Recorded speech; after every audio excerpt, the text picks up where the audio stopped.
झंडे को पहले मैंने देखा था। ये झंडा को मैंने पहले उठाया है और ये झंडा मेरा है। तुम्हें ये झंडे को उठाने का कोई अधिकार नहीं है। तुम एक पाकिस्तानी हो। हम लोग आज़ादी में अगर आपका साथ ना दिया होता तो आज़ादी मुमकिन ना था। इस देश में जितना तुम्हारा भी अधिकार है उतना मेरा भी अधिकार है।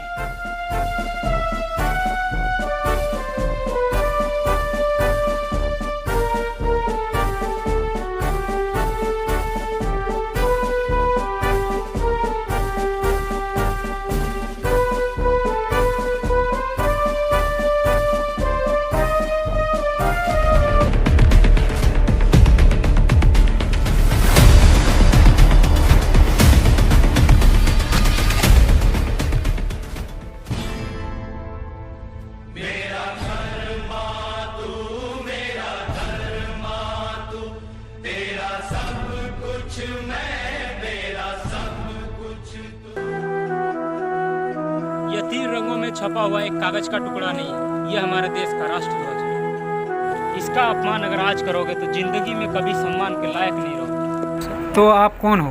मैं इस देश का एक बहादुर फौजी हूँ। मैं इस देश का फौजी होने के नाते आपको कुछ बताना और समझाना चाहता हूँ।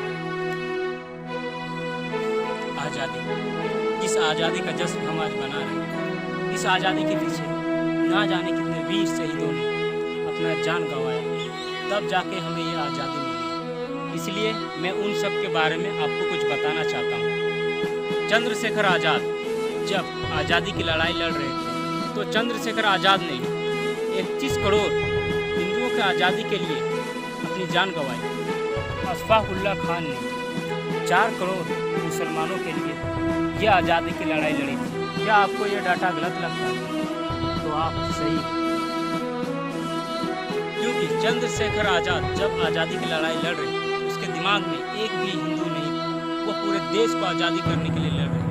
और इसी तरह अशफाकुल्ला खान जब आज़ादी की लड़ाई लड़ रहे थे उसके भी दिमाग में एक मुसलमान नहीं थे, वो पूरे देश को आज़ाद करने के लिए लड़ रहे थे। तो समझ गए होंगे आप लोग। और इतने से मैं अगर नहीं समझे तो मैं यही कहना चाहूँगा, अगर आप हिंदू हो तो हिंदुओं की आज़ादी आपको मुबारक। अगर आप मुस्लिम हो तो मुसलमानों की आज़ादी आपको मुबारक। लेकिन अगर आप दोनों में कोई हिंदुस्तानी हो तो हिंदुस्तान की आज़ादी आपको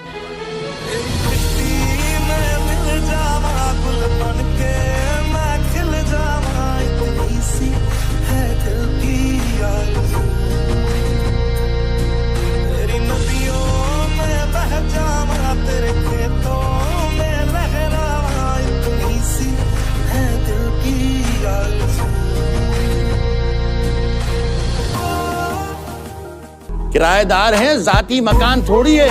सभी का खून है शामिल। हिंदू, मुस्लिम, सिख, ईसाई सभी का खून है शामिल। यहाँ की मिट्टी में किसी के बाप का हिंदुस्तान थोड़ी है। मैं जब मर जाऊं तो मेरी अलग पहचान लिख देना, लहू से मेरी पेशानी पे हिंदुस्तान लिख देना।